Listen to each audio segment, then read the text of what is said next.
ಎಲ್ರಿಗೂ ನಮಸ್ಕಾರ. ನಮ್ಮ ಅಡುಗೆ ಚಾನಲ್ಗೆ ಸ್ವಾಗತ. ಇವತ್ತಿನ ವಿಶೇಷ ಆರೋಗ್ಯಕರವಾಗಿರೋ ಅಂಥ ಇಡ್ಲಿ ರೆಸಿಪಿ, ದಿಢೀರನೆ ಮಾಡೋ ಇಡ್ಲಿ ರೆಸಿಪಿ, ಅಥವಾ ಇದನ್ನು ಸೊಪ್ಪಿನ ಇಡ್ಲಿ ಅಂತ ಕರೆದ್ರೂ ಕೂಡ ತಪ್ಪಾಗಲ್ಲ. ಮೊದಲನೇ ಸ್ಟೆಪ್ಪಲ್ಲಿ ಬಾಣಲೆ ಇಟ್ಕೊಂಡಿದ್ದೀನಿ. ಎಣ್ಣೆ 2-3 ಚಮಚದಷ್ಟು, ಸ್ವಲ್ಪ ಎಣ್ಣೆ ಕ್ವಾಂಟಿಟಿ ಜಾಸ್ತಿ ಹಾಕ್ಕೊಂಡ್ರೆ ಒಳ್ಳೆಯದು. ಸಾಸಿವೆ ಸಣ್ಣ ಚಮಚದಲ್ಲಿ 1 ಚಮಚದಷ್ಟು, ಕಡಲೆಬೇಳೆ 1 ಟೇಬಲ್ ಸ್ಪೂನಷ್ಟು, ಗೋಡಂಬಿ, ಕಡಲೆಬೇಳೆ ಮತ್ತು ಗೋಡಂಬಿ ಕೆಂಪಾಗಬೇಕು.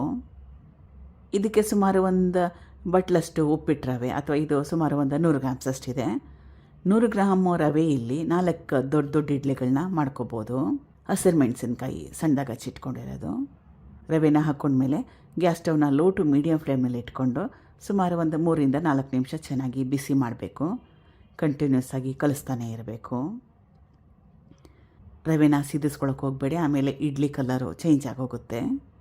ಈಗ ರವೆನ ಚೆನ್ನಾಗಿ ಹುರಿದಿದ್ದಾಗಿದೆ, ಬಿಸಿ ಇದೆ. ತಣ್ಣಗಾಗಲಿ. ಬೇರೆ ಪದಾರ್ಥಗಳನ್ನ ಹಾಕ್ಕೊಳ್ಳೋಕ್ಕೆ ಮುಂಚೆ ಹುರಿದಿಟ್ಕೊಂಡಿರೋ ರವೆ ತಣ್ಣಗಾಗಿದೆ. ಹುಳಿ ಮೊಸರನ್ನ ಸೇರಿಸ್ಕೊಳ್ತಾ ಇದ್ದೀನಿ. 1 ಬಟ್ಲಷ್ಟು, ಅಂದರೆ ಎಷ್ಟು ರವೆ ಉಪಯೋಗ ಮಾಡಿದ್ನಲ್ಲ ಅದೇ ಬಟ್ಲಲ್ಲಿ 1 ಬಟ್ಲಷ್ಟು ಹುಳಿ ಮೊಸರು ಕಲಿಸ್ಕೋಬೇಕು.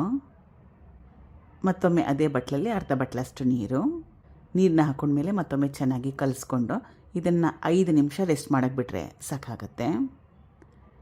5 ನಿಮಿಷ ಆದಮೇಲೆ ಕನ್ಸಿಸ್ಟೆನ್ಸಿ ಗಟ್ಟಿ ಬಂದಿದೆ.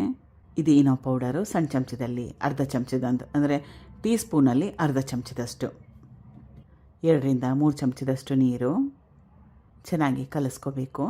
ಇನ್ಸ್ಟೆಂಟ್ ರೆಸಿಪಿ ಇರೋದ್ರಿಂದ ಸ್ವಲ್ಪ ಅಡುಗೆ ಸೋಡಾನು ಅಥವಾ ಈನೋ ಪೌಡರ್ನ ಹಾಕೊಳ್ಳೋ ಅವಶ್ಯಕತೆ ಇರುತ್ತೆ. ಹಿಟ್ಟು ಹುಳಿ ಬಂದಿಲ್ಲ, ಅದಕ್ಕೋಸ್ಕರ. ಧಾರಾಳವಾಗಿ ಸಬ್ಸಿಗೆ ಸೊಪ್ಪಿಗೆ ಬದಲಾಗಿ ಮೆಂತ್ಯ ಸೊಪ್ಪು, ಪಾಲಕ್ ಸೊಪ್ಪು, ನಿಮ್ಗೆ ಯಾವ ಸೊಪ್ಪು ಇಷ್ಟ ಆ ಸೊಪ್ಪನ್ನ ಹಾಕೋಬೋದು.